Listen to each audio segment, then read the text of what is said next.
when you feel already introvert and already low self-esteem with a parent, and then a sibling starts treating you similar, you start thinking, okay, what is this all about? I'm not quite sure what's going on here. Why am I being attacked? Why am I being accused of certain things I haven't done? Why am I being treated more harsher than the other siblings? And that makes you feel, wow, is there something wrong with me that is warranting this sort of attention, negative attention? And then when you start saying, is there something wrong with me? That then brings on blame and shame. And then there's a whole lot in there that you can carry, almost like you're walking, but you're not present in life. Sis, you're going in, why am I screwing up my face? People going, why is Roger screwing up his face? Like, ooh, ah. Shit. Affinity Xtra, be extra.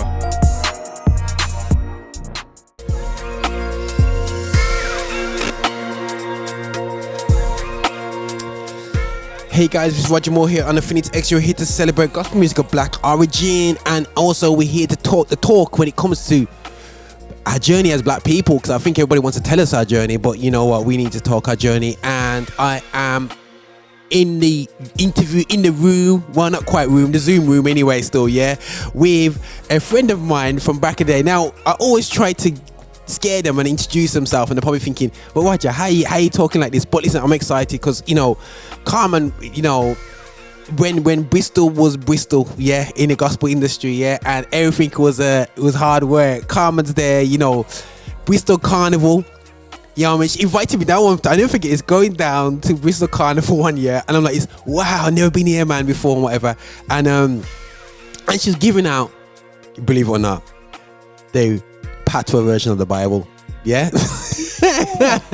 And I was like, but wait, and trying to speak panda, no, but anyway, it's absolutely fantastic. And the crazy thing is, I have to sleep up, because you know what, it's easy in a bigger city like in Birmingham, where you got almost a bigger black community to try and function. But when you're in a smaller area and you got smaller other areas around you, there's the Cardiffs, there's different like southwest, it's much smaller team, Gloucester and whatsoever, and to continue to be there consistently through a period, and still with a husband, putting out, just trying to put out good vibes and mixing it up and meeting people where they're at, and to do that in a desert ain't easy, people. And I think that, and I always say to people a lot of times, it's easy being an artist when there's a scene and there's events and there's this and that, and it's easy being a promoter when there's loads of artists and loads of people coming to events. But like Carmen, we've seen, like myself, we've seen a community, a very large community together, and now it's separated. It's very hard to do events, very hard to promote certain things from a community perspective, but we still want to impact people, the lost as well. So Carmen, 100% inspirational, man, doing everything down in Bristol, man, and the carnivals, man, I can't forget that, man, and the stage, having Shekinah down there, Puerto Rico, just going hardcore, and with the talking to the Rasta man them, and with the Bible, the Pater Bible, God, listen, if you want to read this thing, you know what I'm saying? But anyway, Roger, don't go there. But anyway, yeah, this Roger's crazy intros of people. Hopefully gets them smiling, and it looks like Carmen smiling anyway. So I'm still like thinking about desert. Listen, let's be real. Listen, Birmingham's a desert as well, sis. So I'm trying to explain to people in London, like, you've got a bigger scene than ourselves, and to function in scenes where you got youth groups that are barely past 10 people in each church. It's a different thing to turning up to mega churches.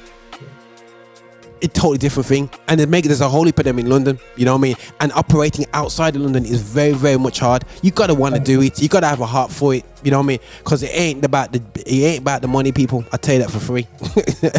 It just want to serve people, and you're just passionate about the gospel. So I love your passion for the gospel, sis, and I know you've done many other things as well, you know what I'm saying, from helping at radios and all that business and doing shows and stuff like that still, yeah, but you vanished. And we obviously realize what you managed to do now, sis. Now I want to bring you in now, because all of a sudden I get this book kind of dumped on my table. It wasn't dumped on my table, but like put my way. And I'm like, it's Carmen Carrol, for real. Like now, just to introduce the subject, people. Right now, my dad's from Jamaica, yeah, and I understand the Jamaican. Half the children born in Jamaica, half the children born over here, yeah. And I understand there's been a battle within our community of that, and we pretended like it was not there, and it's a real issue. The English don't understand why they're loved more, and why the Jamaican, that's a whole complex thing. But I heard a different angle to this, which Carmen's coming from, and I'm going, oh, whoa, hold a second, it's already complicated already. Yeah, I mean, and you brought out another angle to it. So before I even carry on talking and doing everything and pretending like I know everything, I'm gonna let the lady herself, Carmen, just tell us, is this your story? And explain it. Go on. I just love your energy. It's just amazing. I've missed it. I forgot how crazy you really are. But I love it, Roger. I love you in a really good way, because you've been really supportive to us of many years. You were one of the people that was sort of like with us at the beginning when we used to do our events. But I just want to say that because thank you, bro. Thank you. It's so good to be here on your radio show. It's really great. It's nice to be on the other side for a change, Trust me, man. Now, you know what I mean? And what's this, man? I'm here to serve, man. So listen, man, let's get to it, man. Listen, what is... So in answer to your question, it is my story, Roger. Yeah. It's your story. Okay, so just go through the title and explain the title. Right, so the title is Pathways to Healing, Overcoming Childhood Trauma and Adult Pain of Sibling Estrangement. And I know it for some people, that's a long title, but I felt that I couldn't explain my story without having those words in the title, because it explains what I went through from a really young age into my adult life. A very trying and testing experience that I didn't know I had to go through, and I didn't know I had to fight. And so this has been a year of transition for me, because I decided that I wanted to do a book launch this year, but this story has taken me a lifetime to write. Wow. Now, first thing I had to do is, I'll be honest with you, people, I had to just Google the meaning of estrangement, because I don't use that word. I know the word strange. I know the element meant at the end, and I know the on at the beginning. Yeah, so I'm thinking, what is this all? There's entanglement, there's estrangement. I'm like, hold on a second. So I'm seeing, unfortunately, there's a generation where you have 25 siblings and all that business and whatever. But was that, give us a bit of insight in terms of, was he born in Jamaica? I'm assuming you're Jamaican. Sorry, please forgive me, people. My mom's from St. Kitts. I get beaten up for that one. But which part of the Caribbean your family from, sis? Yeah, well, Mel's from St. Kitts, so my cousin, well. Yeah, man, small island, small island. But anyway, it's lovely. But no, my parents were from Jamaica, Roger. So I was born in England. I was born in Bristol. So, I had that, obviously similar to yourself, the Caribbean experience of very strict parents. Some of us had very strict parents to the point of where it was stifling. And I think I shared a little bit of my story in the book, whereby I felt as the last of 8 children, I find it very difficult for my voice to be heard sometimes. But I want to explain that we didn't all grow in the same house. And people may think, oh, why didn't you all grow in the same house? Because my parents had children before they got together, like most different communities. So, there's a lot of children that aren't in the same space all the time. So but my experience, I think, of experiencing childhood trauma and emotional abuse, from my perspective, started when I was 6. So to just get people in the picture now, so yeah, you said 8 siblings. Now, of which siblings, some of them didn't live with you, correct? Yeah. So basically, the baby. Now, listen, guys. This is bringing up, when you think of stories of people that you just go ding ding ding ding, it's all flowing to you. To be the youngest out of how many you're 8 in the Caribbean community.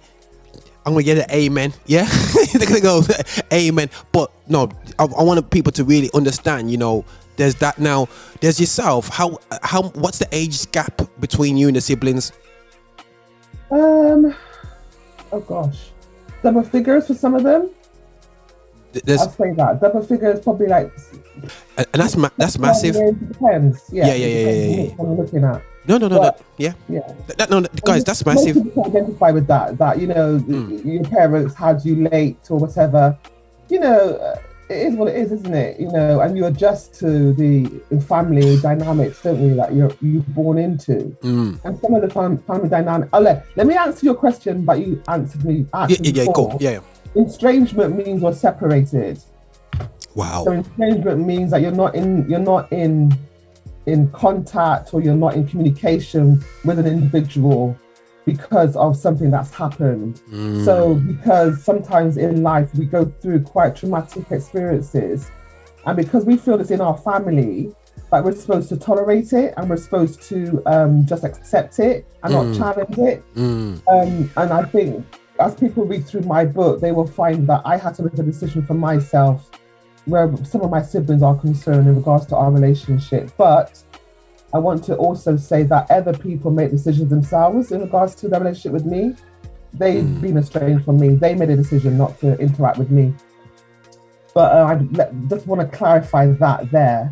And then we can go through the story whereby I felt within my upbringing, I found my dad was really strict, really constrained, to the point of suffocation. It's almost really difficult to know who I was growing up as a young child. My dad used to work away at construction for about 2 weeks at a time. So my mum would look after the kids. So I would almost see when my dad used to come home, I always saw him as a stranger because I didn't get to know him because he was never around that much. Okay, He was physically there, but he was working away. Yeah. And so I found that I didn't know where I fitted into my family. I didn't know my identity.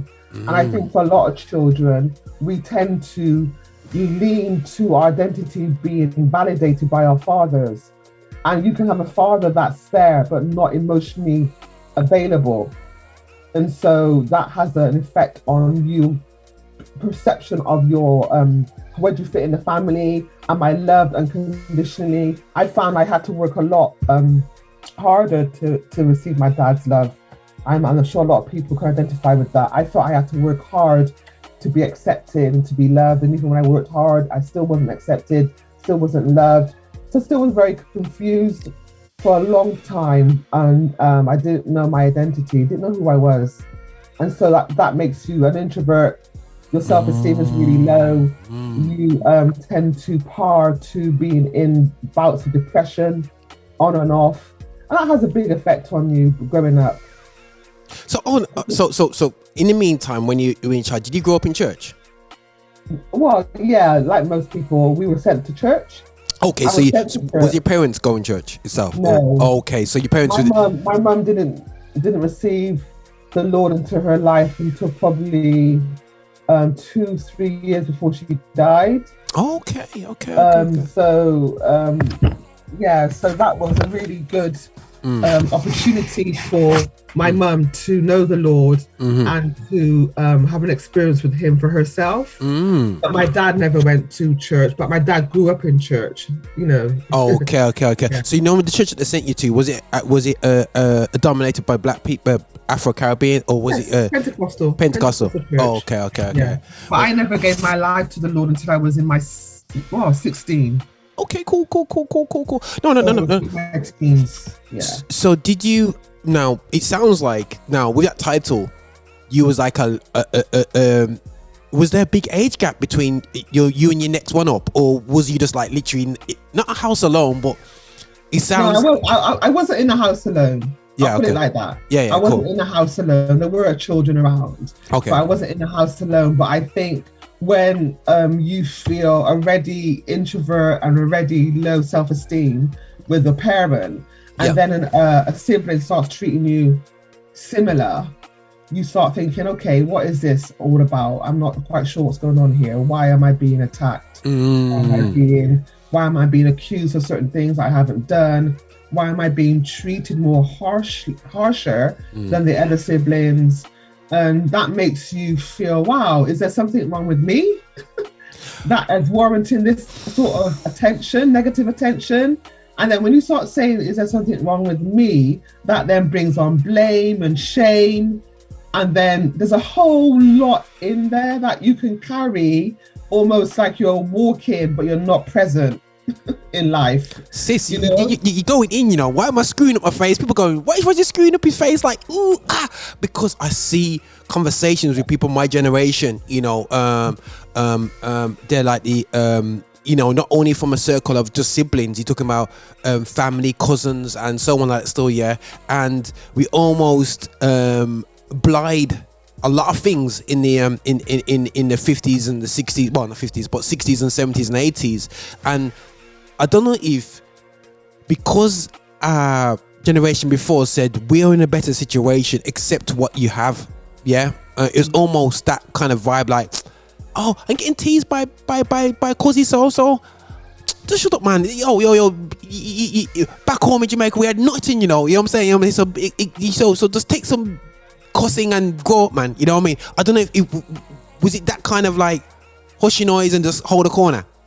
Yeah, of course it was. I mean, it's to be expected. If you're being licked by your sibling, yeah, you're supposed to just take it in it. You're supposed to just accept it. But I think, Roger, when I explain my story, it's not that clean cut. I think there's more to my story, whereby I let me give you an example. If we were in a room long enough, yeah, something would kick off. And there didn't have to be anything in particular that was the issue. I think there was a lot of triggers that were going on for certain people. And I almost felt like, why am I being so harshly treated? And I haven't done anything wrong. So I would always ask, okay, tell me what I've done. Yeah. Give me the opportunity to apologize for it and make amends. Yeah. But then there were never any time, Roger, where I did anything that traumatic that would make me apologize for it. And I thought, okay, so what it's all about? And so I grew up in an environment whereby I was belittled, I was manipulated and controlled, I was treated differently, like I said, than some siblings. And then, you know, the strange thing for me, or the most hurtful thing for me out of all of that, is that when other members of the family start treating you the same, and then people outside the family start treating you the same. And then that makes me think, okay, this has been discussed. Wow. This information is being taken out. You know, in our Caribbean community, we're told, don't bring your business out a street. Yeah, man. You're supposed to keep your business inside the house. But then what I found, when you keep the business inside the house, that traps you. You're not able then to deal with the issues that you're facing within the home, because no one is teaching you how to deal with these emotions. Wow. And so then you feel isolated, and then you then get even more depressed, and then you can't seem to find your way out of this maze that you found yourself in, your family dynamics. And on the front of the book, Roger, is a maze. And so I found my life experience was a maze of traumatic experiences from people that were the closest to me. And I found that I couldn't get out of this maze. Why am I in this maze? Why is this something that I'm having to fight? And I then gleaned a lot of wisdom and principles from the story of Joseph. Okay. Joseph in the Bible went through a similar experience where he's betrayed by his brothers because he had a dream. Wow. And for me, I thought, wow, I had an exhale moment. Someone in the Bible went through a similar thing that I can learn from. Yeah. But at the time, Roger, I didn't know what I was going through. I didn't know what it was called. I read a book by a lady called Beverly Ingle, and she mentioned the word emotional abuse. And when I heard that word, I thought, wow, that's what I've been going through my whole life. Emotional abuse. Okay. And when I found that word, went off. No, that's beautiful, sis. Now, I'm going to be very edgy now. Right. So you're going to Sunday school, yeah, and I want to make people feel like, because straight away it sounds like you got saved at the age of 16. You mentioned you got saved 16. You know, wave your hands. Yo, watch me too. Yeah, we got age 16. Now, technically, your burdens are lifted. Your life has changed. Things are amazing. You're communicating with your siblings, so cool.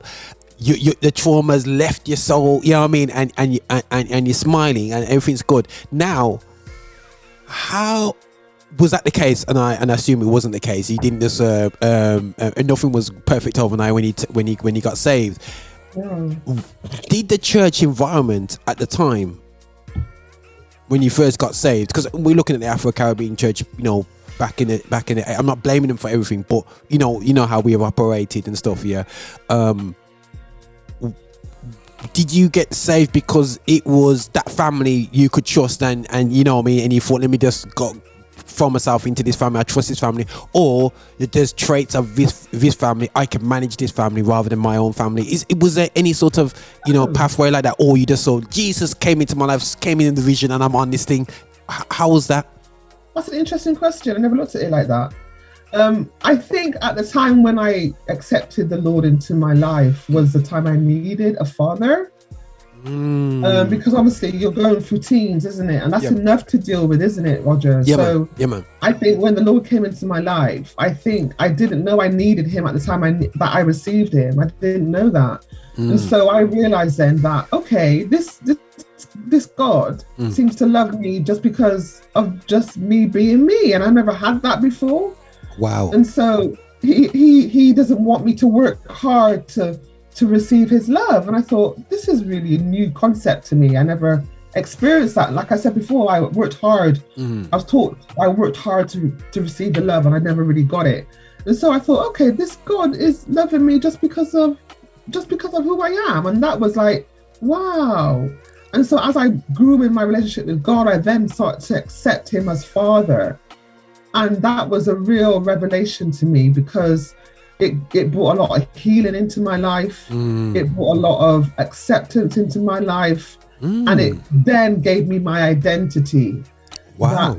That there was a purpose for me being on the earth. And I thought, wow. And I love the fact that God did that for me, that he allowed me to see him as Father. And I think God would be anything we need him to be at the time we need him to be it. And it may mean you may need a mother's love, and God could be that for you as well. He says that he loves us with an unconditional love, isn't it? And that I think God will be whatever we need him to be at the time we need him to be it. And that's what I found in my journey. So it wasn't so much of, oh, I can deal with this family. I just found God as the Father that I needed at the time, and then everything else followed from that. No, that's brilliant. So no, that's beautiful. That's beautiful, sis. And I think that's, and I think sometimes people don't even respect the fact that that the positiveness that the church brings, you know, and people's backgrounds. My mom also comes from an unsaved home, and you know, and there's no chance I could sit her down and get her story. You know, mom's in it, like, hey, ask me that question. but no, I know it, you know, one side of life, and when you see the other side of life, you go, oh, listen, man, that is the way. That's the way I need to be going.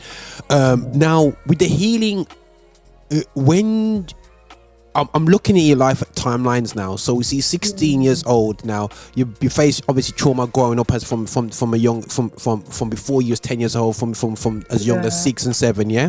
Now, going forward, when was the sibling not rivalry? When did it kind of stop? Did it ever stop, or did it just carry on, or is it going on to this very day? Has it ever stopped? Well, I think I mentioned in the book that it wasn't a form of rivalry, because I wasn't in competition with any of my siblings. It went deeper than that. Come on. I've almost felt like, as different stages in my life, that I was treated almost like I was unimportant. And I think that when you get into adulthood, your relationship shifts and changes. Yeah. Because 2 adults now, it's not 2 children, it's 2 adults, or 3 adults, or 4 adults. And so there's different dynamics. And I think for me, as a younger child, my voice was being stifled for quite a long time. I'm quite an intuitive person, and I found that when I was younger, that I was able to pick up on people's emotions. I'm an empath, so I can pick up on people's emotions, and then I would think, why are they sad? Why are they down? And I would try my best to try and, ask the questions, or I would try to make them laugh or make them happy again, because I wanted them to be happy. So my adult pain hasn't stopped. It's still happening, but in my experience, I had to make a decision for myself, and they made a decision for themselves, where we couldn't continue walking in this toxicity. I felt that unless if you look in the Bible, there are certain people that God separated from his family, from their family. Joseph, Abraham, Isaac. Lots of people were separated from their family because God wanted that person to be in a space where they had to have a relationship with God without any external influences. And so I found in my decision that I've gone closer to God. I've come to know who I am, Carmen, without the extra loads I had to go through. I had to have a space of clarity. And I had to have a space of transparency where God can just allow me to be me. I've never been me, Roger. Because the pain that I went through hid me. My pain hid me. And so I think it's really important that, we just find ourselves in a position where God can just reveal us to us. Back on a pathway to myself, isn't it? Sis, that's beautiful. Now, sis, I'm gonna pull you up a second, yeah. I'm gonna pull you up a something you said, yeah. You know what I'm saying? Man's is observant. Is your video okay? Because I can't see. I was gonna say my video seems to have gone a bit. That's no problem. We'll get back up and running. Now, you said the word empath. Now I'm not sliding over that, yeah, because you said that with so confidence, yeah, that I know as Christians, we don't really take on certain things like that. But you just said it like, I pick up emotions, yeah, and I'm an empath, and I'm going, whoa, and you're comfortable saying it. Now, that's quite interesting to me. You know what I mean? I'm like, when did you come to that? So much. I know you probably we call it like we're sensitive to the spirit, yeah. And obviously, in a lot of circles, you hear the word empath. In different circles, not only in the Christian, not from it's not for me as a Christian-centric approach. But you said it with such calmness. You didn't even blink, you didn't sweat, and you just said it. I'm an empath, man. So I pick up spirits. How did you get there? Yeah, so I found that from a very young age that I was able to pick up on people's emotions or feelings. Although they were saying something to me, I felt there was more behind what they were saying.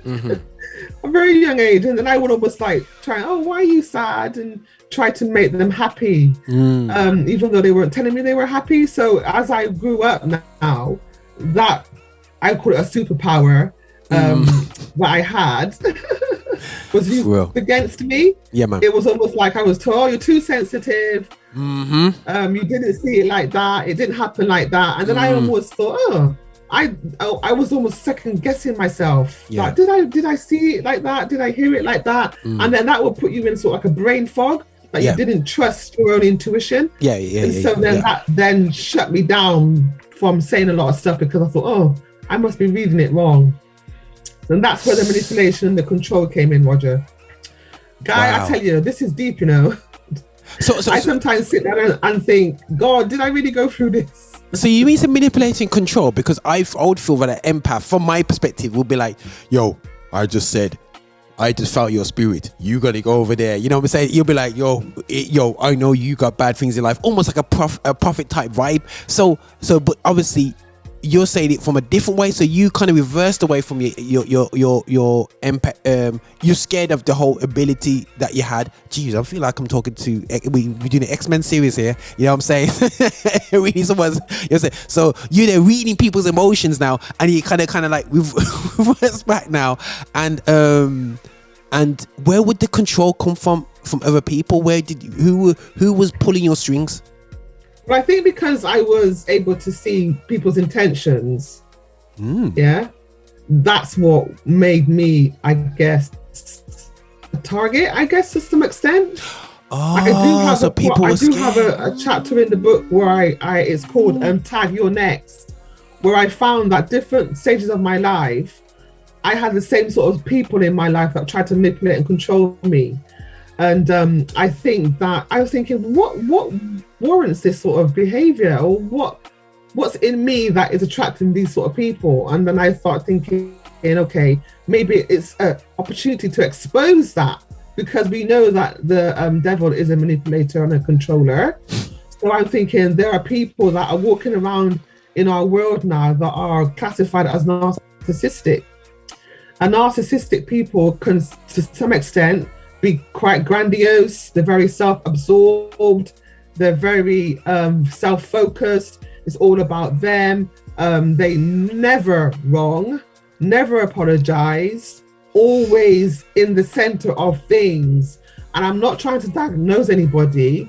But I found that, like I said, different parts of my life, I had people that had those traits, even Christians, Roger. So you wasn't pastor's pet, were you?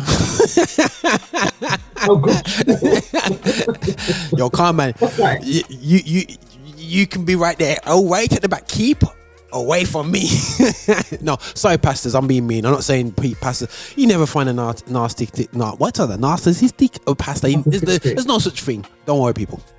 And the church didn't say amen to that. That's absolutely fantastic, because I think why I'm bringing out these people is that the reality show is that there's people that's gone your journey, and I think they need to read your book, because the problem with our community is that we don't talk about our testimonies. Don't count. You refer to the Bible. You talked about Joseph. You talk about, so and so and so. We always look to refer to the Bible, which is fantastic by people. But what people forget is that a historical book, the Bible is. It's not just a myth. It's not a myth. So the thing is, what gives us strength in our community, we don't look into our history of our people and our struggles. You know what I'm saying, sis? And we are kin, yeah. And the struggling element that we don't learn, and a lot of his traumas go back to how we handle and take care of our children is something handed down, because we never got debriefed coming out. We never had, all the child abilities of taking care of our children was all about survival for 300 years of slavery, yeah. And we never got debriefed. You gotta look about our great grandparents never got debriefed coming out of slavery. Oh, this is how to take care of your children. We apologize, and this is what needs to happen. Whatever. We just got dashed on the streets and said, raise yourself, yeah. And ultimately, this is, and I hope people don't want to bash me down and says, oh, you're raising that slave card again. This is, again, for me, no, there's not perfect families in all communities. We understand that, but there's a dynamic which I'm seeing a lot. When you're little and you're growing up as and you go to grandma's and everyone's there smiling, and you don't realize the dub plate dramas until you turn 21. You know what I mean? You go, but wait, this is what's going on. But wait, and so I never talked to so and so. Oh my gosh, you know what I mean? And there's an issue there, and the empath. And you mentioned the word empath. I know, I'm a real sis, yeah. That's called duck. You can't say that in church. Said, listen, brethren, I just want to testify. God has blessed me with empathic powers. You can't testify them things, sister. You know what I'm saying? So, so I appreciate you being kind of open about that now. Quick question. Did your childhood trauma even affect how your relationships, even looking at relationships in terms of looking for a partner, having your friends at church, friends at work? Did that all, looking back, did it affect almost every relational approach that you had, or just certain ones? Yeah, I think so, because you learn how to interact with people, first of all, within your family structure. And so if the family structure is slightly not on par, you are going to basically carry those traits, those way of dealing with issues into your different relationships outside of society. So I did have relationships, obviously, with friends and stuff like that, but some of them didn't last very long. Some of them I have had for many years now, but there were relationships that I, particularly with men, were strained. Even though I had good friendship men in my life, relationship-wise, it was difficult because I didn't trust them. Oh wow! And based on the fact that I was treated with my dad, I didn't feel that a man could treat me any better than that. And a lot of women do gauge their relationships on the experiences they had with their fathers. And so I found that I had an invisible wall up that nobody couldn't get through on Roger, because I couldn't get out and they couldn't get in. So it was a two-way thing. And so I found that in my relationship with God, that he had to do a lot of deep healing for me. And the fact that now I'm married 10 years is a testimony to God's goodness, because the fact that someone could get in because the wall had come down and get into my heart, and me to be loved in a position with my husband unconditionally. My husband's completely different to my dad. Completely different, completely opposite. And I found that, thank you, Lord, for giving me this man that has loved me unconditionally, giving me the space, Roger, to heal. Now, in my marriage, God gave me a space where my husband saw me at my rawest and saw me now overcome, and is a blessing to me, because I didn't know God could use the framework of marriage to bring healing to me. And I found that marriage should be the safest space where two people can come together and find transparency and find healing, find love, and find acceptance. And so I thank God for my husband, because I never knew my husband was going to be a part of my journey in that regards, because my husband and I, we were friends for many years. Yeah, man. You know, I thought, oh, this is a really nice person that I have in my life, you know. Yeah, man. But we were never in a relationship until, you know, many years later. So I thought, wow, God, was he there all the time? Yeah, man. So I'm grateful to God that he's used my marriage to be a part of my healing.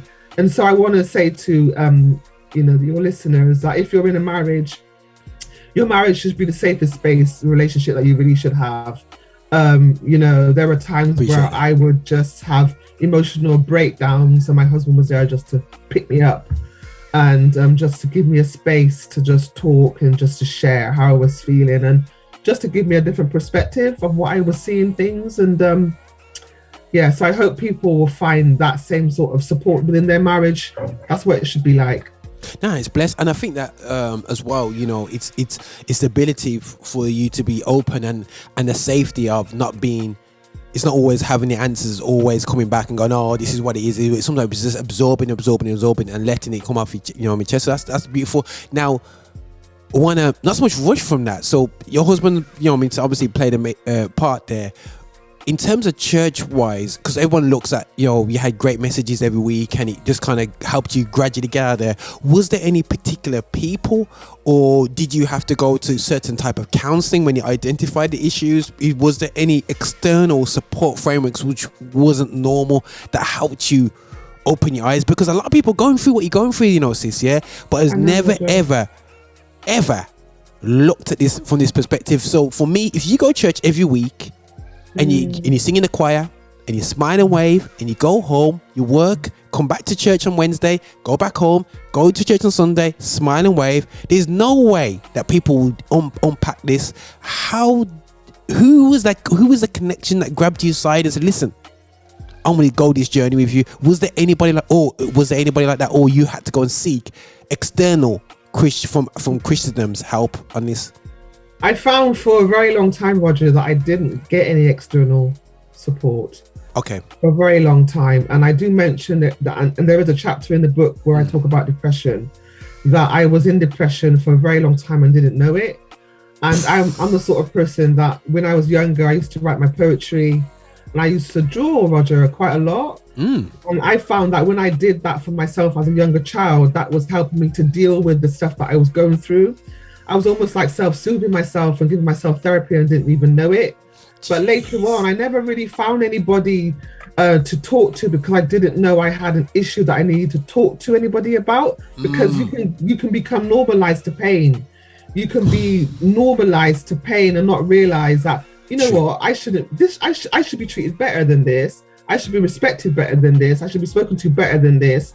And it's not until you see other families or other relationships and you think, oh, it should be like that. You know. But Roger, I must say to you that I did eventually find somebody that I looked up to as a mentor. Okay, good. And somebody that I found I could connect with and be who I am as a person, share a lot with them. But Roger, in the end, they were the same. Oh, they were manipulating and controlling me the same, Roger. You know what it is? I'm just getting traumatized because I've bumped into them same people. But you say it's like I've seen people come like, I wouldn't say thief in the night. They come like an angel in the daytime. You know what I mean? You can see them coming and the blessings and whatever. And really, they're devil inside, man. You know what I mean? A wolf in sheep clothing, man. You know. And, I think what happened for me is that I was asking God. You know the scripture that says you will know the truth and the truth will set you free. Correct. And so I was praying that scripture on a daily basis in regards to my family and in regards to my relationships, because I said, God, I've gone through so much that I don't want to keep going through this. I don't want this to be the continuous cycle that I'm in that defines me. And so God was revealing stuff in my family and then revealing stuff in my relationships with this particular friend and other friends. And I'm glad that God did that, even though it was hard to see and to accept. I just wanted to have people that were genuine in my life. And so I'm glad that God took the scales from off my eyes to see their real intentions. And so that was really difficult. Really like, wow, you know, I'm just grateful to God for when you ask that question, show me the truth. I need to say, do you really want to know the truth? Because the truth can sometimes obviously be hard to accept. But if there's freedom in the truth, I'd rather have the freedom. I'd rather have the truth and the freedom than continue walking in something that I shouldn't be in or that I shouldn't be engaged in. Because there's freedom. Who doesn't want to be free? Come on. Yeah. I wanted to be free in my relationship. So I said, God, whatever you need to show me, however you need to show me, show me. So then I'm a sort of person, and Roger also, I dream. I don't know if I know about you. I dream now and again. So I'm similar to Joseph. Joseph had a dream, innit? I dream and God would reveal certain things to me in my dream. I said, Lord, really? Is that what it is, God? So I would then do my research. And then, you know what? Yeah, man. You know, the truth will set you free. And so, and then, God will open my eyes or let me see something that I didn't see before, or hear something that I didn't hear before. Because what it is, Roger, we're not just a physical being, in it. But the thing is, more to us than just a physical. The dreaming now, let me hit this dream, because, like I said, sis, like, you know, I know. I don't want to say the word dreamers because we say vision. You know what I'm saying? Vision is when you're awake, though, isn't it? You can see a vision when you're awake, but dream is when you're in a slumber, you're sleeping. Oh, I learned something there. You know what I'm saying? Yeah. So, me personally, guys, I don't dream. I don't have, my brain don't have capacity to dream when I sleep. I just go in and I come out. So I am not, Roger is not have, if I have a dream, it means I've been in bed too long. Yeah. every time I go past 6 hours of sleep, I will dream some foolishness and come out and go, what on earth? I was in bed too long and have back pain. So Roger is not in that place. Yeah. But something about dreams now. Again, I pulled you up on the empath thing. I'm gonna pull you up on the dreams thing because I've seen it's a very scary thing to be, because if you've been manipulated, now you've been given visions and dreams of for yourself, dreams about yourself or about other people. do you feel even more sensitive to not come across manipulated to them? Because if somebody comes up to me and says, Waja, don't turn left tomorrow because I had a vision that you died, I'll be like, you thinking you could, who are you talking to, blood? Like, you're trying to control my life. You know what I'm saying?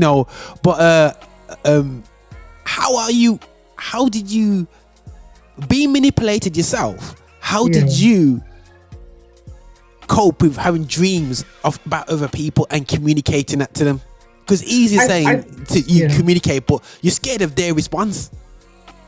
Well, no, I wouldn't then go and say to them, "Oh, I had a dream about you." I wouldn't go and do that.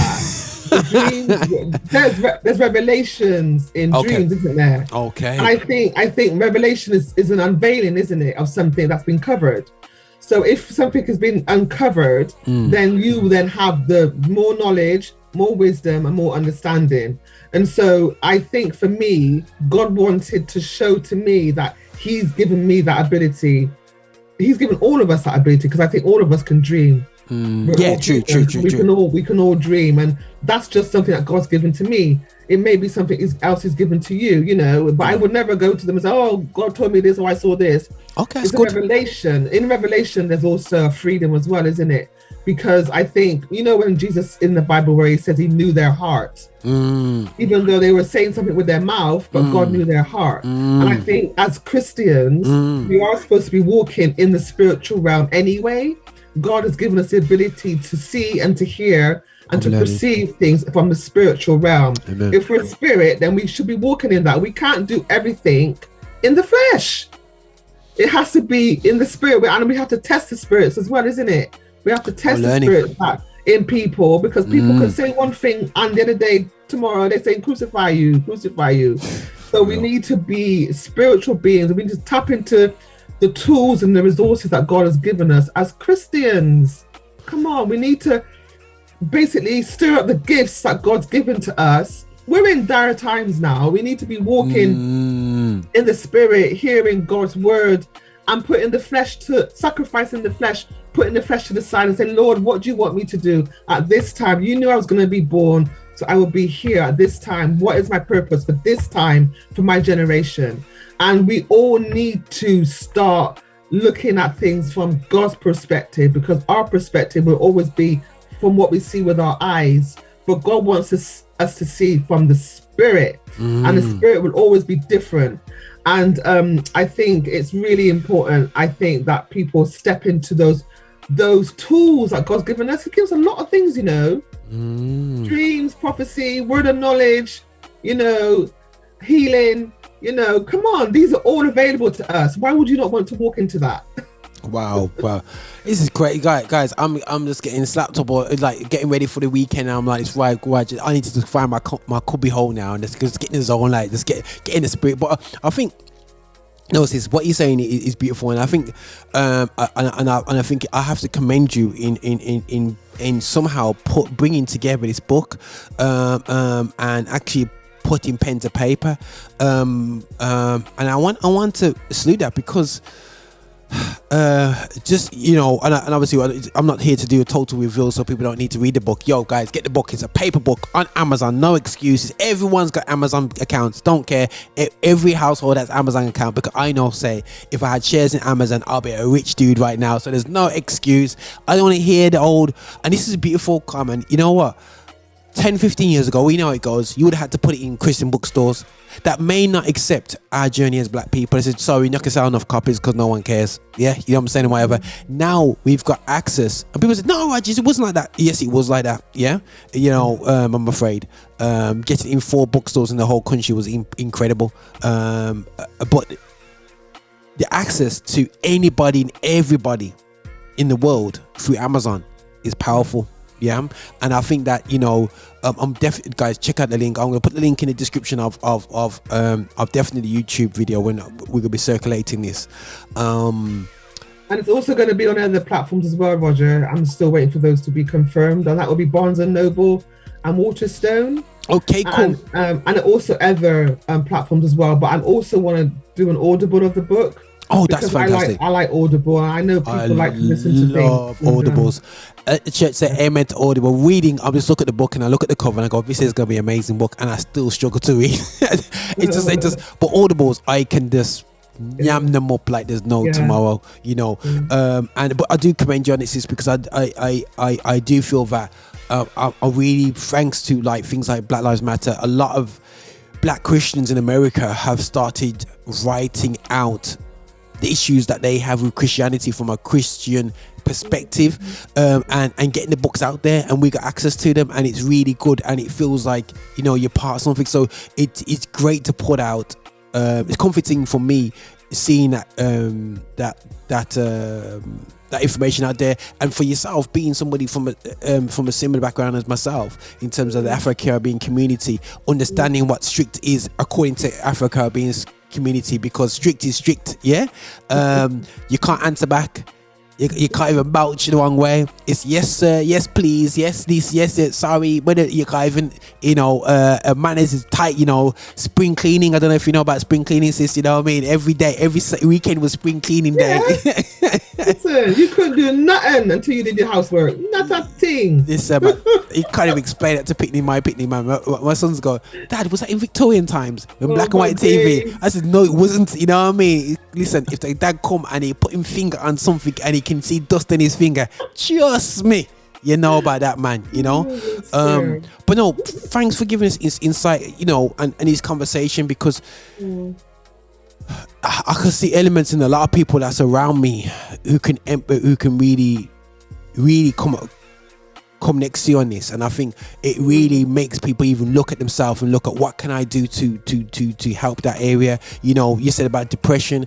I think we couldn't say that word you know, as a Christian. How can Christians can never be depressed? But depression, no shun can come over any Christian. No depression, no oppression, no depression, no that shun, no possession. Nothing can happen to you because you're a Christian. And the reality show is that we can get depressed people, you know what I mean? And how we deal with that, there's nothing wrong with utilizing creativity. This is what's powerful for me, and people have to recognize the creativity. You know, I always say to people, gospel music is not just for people to become the number one act in the UK. The gospel music is sometimes important for people's well-being. In fact, they go on that stage and they sing their heart out. It's not about them selling loads of records. The process of making it keeps their head above water. You know what I'm saying? And keep himself connected to God. So we appreciate what you've done, sis. Is there anything else you want to say about the book? That anything unique? Have you got part 5 already? Part 2, 3, 4, 5 all written up, ready to go?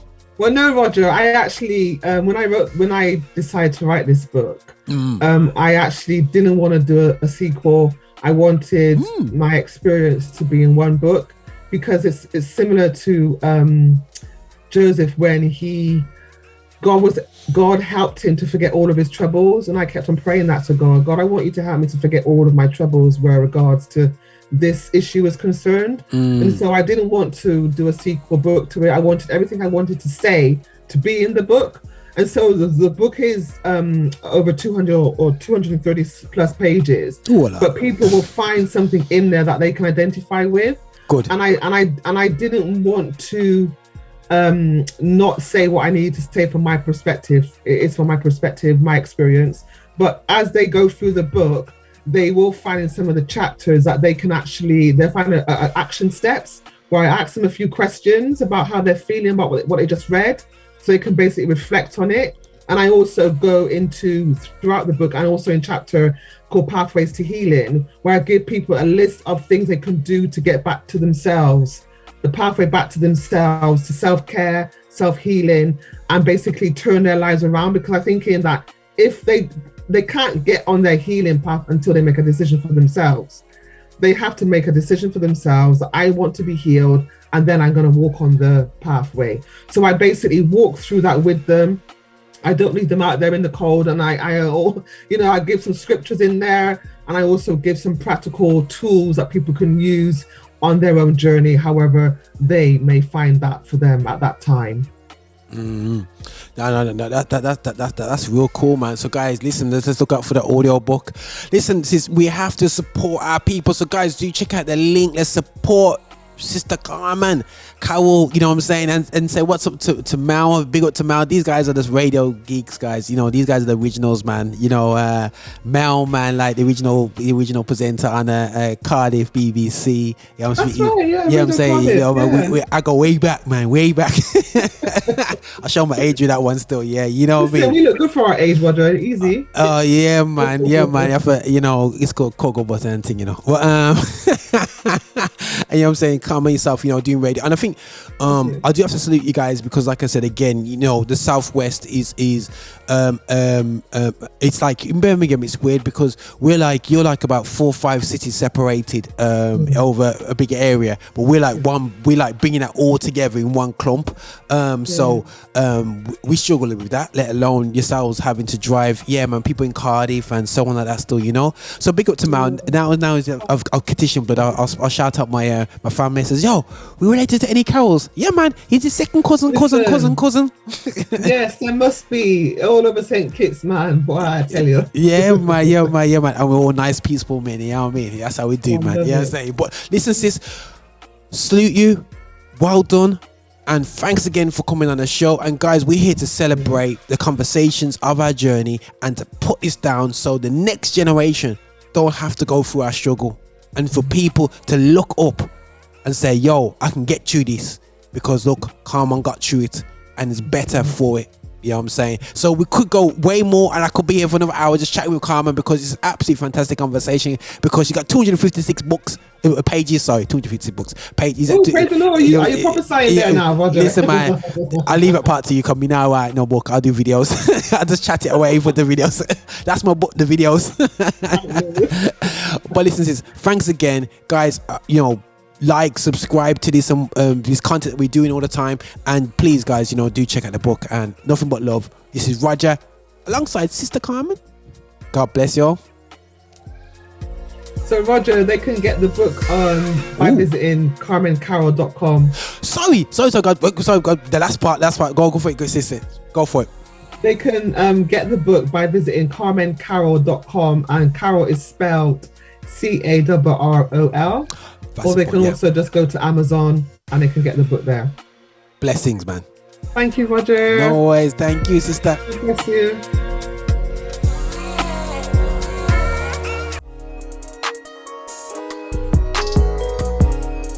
Visit us for updates and shows at affinityextra.co.uk.